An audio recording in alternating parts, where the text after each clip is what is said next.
the payments landscape is going to look increasingly digital. So you said it extremely well. The GCC today is already a very highly cashless society. We are north of about 70% cashless if you look across the region. And this has been growing steadily over the last few years. And not only is it cashless, it's also one of the most tokenized regions in the world.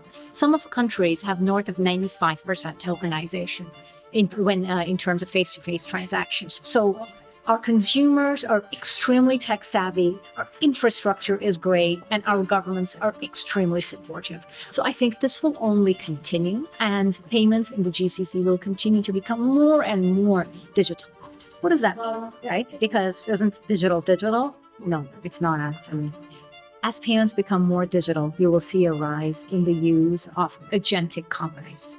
This is agents such as ChatGPT or Gemini or others, not only giving you information, but transacting on your behalf as a consumer, purchasing things for you. That's the first thing I expect we're going to see more and more of, a rise in agentic commerce. Probably the second thing we will see more and more of is the use of digital assets, specifically stablecoins.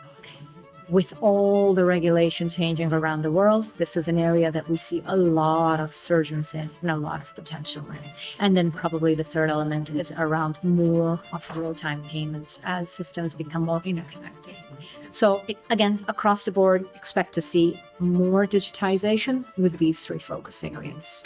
So let's look at agentic commerce, right? And let's deep dive on that. It sounds very simple, but it's actually a very specific thing. So let's imagine today what happens if I want to buy something.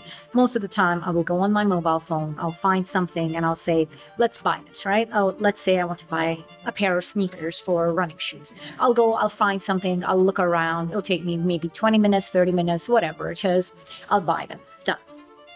Future, fast forward, what will happen? It will be, I will just either use my watch or my phone or whatever my device is, and I will say, I need a pair of sneakers for running. That's it. That's all I need to do. My AI, let's call it buddy or agent, will then pick that up and go search and say, based on Saeeda's history, what kind of brands has she preferred? Others like Saeeda, what do they prefer? Saeeda's friends, family, etc., what do they prefer? Based on all of that, we'll identify which brands, which types to pick. Then not only identify that, go forward and say, where should I get them? So again, the agent will do this on my behalf. It'll go scour the net for all the options that are available to buy those sneakers.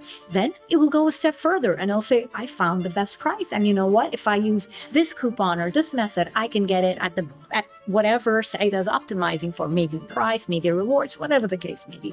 And then if I have given my agent the permission, the agent will go ahead and transact on my behalf. So what happens is my role in this payment becomes very small, or in this transaction becomes very small. It's just at the beginning and setting the parameters for the agent, and the agent does the rest of the work. So the role of the human will change from spending a lot of time to very little time, providing the input, making sure the right controls are in place so that, if it's $100, $200, you can go ahead and spend. You don't need me to say yes or no, right? To setting those transactions, to setting those controls, which also means that the agent is going to be transacting with the agents on the other side. So that's where their transaction will happen. That's where the loyalty will happen. So merchants, as well as banks and issuers, will have to optimize their systems to make sure that they work with the agents as much as they work with the human. So it's going to become more digital, more interesting, and more complicated as we go forward. Fraud is the darker side of AI and the darker side of all the tech innovation that we see. And the reality is, already with what exists, each and every one of us is exposed. If you have any kind of a digital footprint, we're all exposed. So it's something we think a lot about, and we spend a lot of time coming up with solutions for our partners. Over the last 5 years, we as Visa have invested $12 billion in making sure we have the best and the most cutting-edge solutions. This includes a lot of our solutions around transactional monitoring. So there are solutions that will look at every transaction and make sure that, is this Saeeda? What's the probability of this being Saeeda? All the way to, we have recently invested in Feature Space. And Feature Space is an enterprise-wide solution which will look at fraud and which will look at enterprise-wide end-to-end risk solutions. So this is something we are working on day in and day out, and we're making sure that we spend enough time and enough resources to make sure we stay ahead of the game, because we understand this is paramount. Security and trust is paramount to who we are and what we do. Today, a consumer in the GCC probably has access to about 19-20, on average, 19-20 different loyalty programs. That's insane. I probably couldn't even tell you the number of or the names of the different loyalty programs that I might or might not be involved in, and I think that would probably be the case with all of us. So this is something that we as providers and as the ecosystem will have to work closely on making sure that we tackle on two fronts. On one hand, there's data, there's information, and we will have to be extremely focused and extremely systematic about knowing our customer, making sure we deliver for them exactly what they want and meet them at the point of transaction. So this is hyper-personalization. This is data. This is making sure we are aware and relevant. But that's just one part of the equation.